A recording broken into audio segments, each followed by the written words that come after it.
नमस्कार दोस्तों, स्वागत है आपका हमारे YouTube चैनल टेक जॉब। तो लेकर आए हैं हम आपका एक नया टॉपिक जो आने वाली आपकी शिक्षक भर्तियां हैं, DSSB और अन्य जो राज्य की भर्तियां हैं उनके लिए बहुत ही महत्वपूर्ण भूमिका निभाएगी। तो हमारे टॉपिक का नाम है प्रारंभिक शिक्षा के नवीन प्रयास।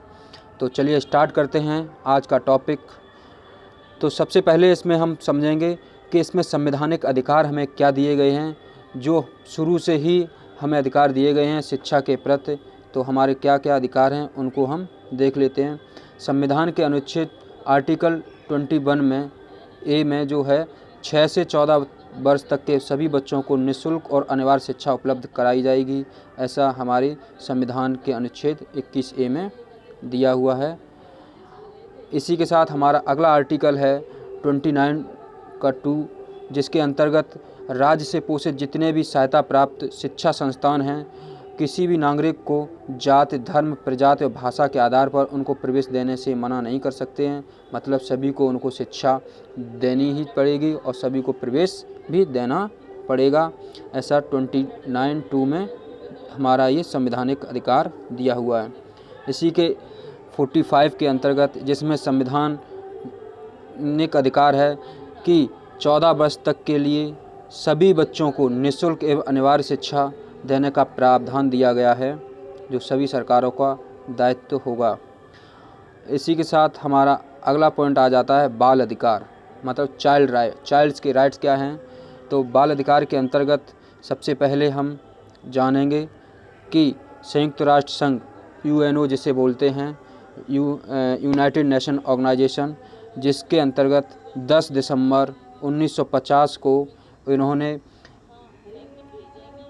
एक घोषणा की थी कि सभी को याद दिलाया कि 10 दिसंबर 1950 को कि सभी देशों की सरकारें ये सुनिश्चित कर लें कि प्रारंभिक जो शिक्षा बालक बालिकाओं की समानता शिक्षा हो और वो भी प्रारंभिक स्तर की शिक्षा निःशुल्क दी जाए, ऐसा UNO ने सभी देशों के सरकारों को अवगत कराया था।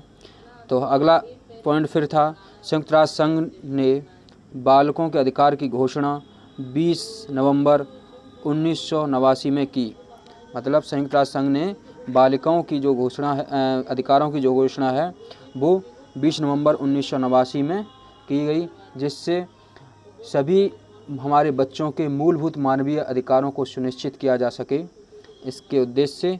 तो इसी के क्रम में हमारी भारत सरकार ने भी 11 दिसंबर 1992 को इन बिंदुओं को स्वीकार किया था, और जिसमें निम्नलिखित बिंदु मुख्यतः हैं।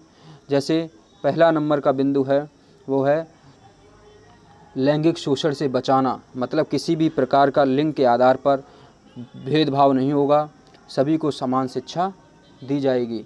बच्चों को माता पिता के विरुद्ध उनसे दूर नहीं रखा जाए, ठीक है। अगला पॉइंट है हमारा, बच्चों के अपहरण, विक्रय, व्यापार पर इन पर रोक लगाई जाए, एक कानून बनाया जाए जिससे किसी बालक को, बच्चों का क्रय विक्रय ना किया जा सके, व्यापार ना किया जा सके, अपहरण ना किया जा सके।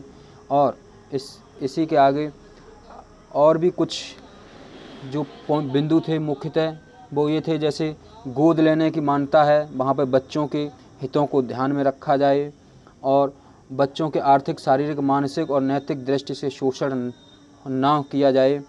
कुछ इस तरीके से मुख्य बिंदु थे जो हमारे भारत सरकार ने 11 दिसंबर 1992 को स्वीकार करते हुए इनको लागू किया था बच्चों के बाल अधिकारों के रूप में। तो अगला हमारा पॉइंट इसी में आता है, निःशुल्क एवं अनिवार्य बाल शिक्षा का अधिकार अधिनियम 2009 के अंतर्गत 7 अध्याय और 38 खंड हैं।